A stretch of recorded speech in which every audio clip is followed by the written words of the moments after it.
রে তোর কি ব্যাপার বলতো? এখন আর আগের মতো আমাদের ফোন করিস না। হ্যাঁ, সে তো তোরাও আমাকে আগে কোনোদিন নিজে থেকে ফোন করতিস না, তাই না?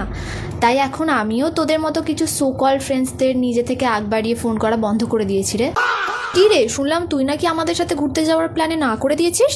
হ্যাঁ রে, আসলে ওই দিন আমার একটা অন্য প্ল্যান আছে। বাবা, এখন আমাদের ছাড়াও প্ল্যান বানানো শিখে গেছিস? হ্যাঁ রে, ঠিক যেমন তোরাও আমাকে ছাড়া অনেক কিছু প্ল্যান করতিস, আমাকে মিথ্যে বলতিস, একসাথে ঘুরতে গেলেও আমাকে একা ফিল করাতিস, ঠিক তেমন আমিও এখন তোদের মতো কিছু ওই কালসাপ বন্ধুদের বাদ দিয়ে একা থাকা শিখে গেছি।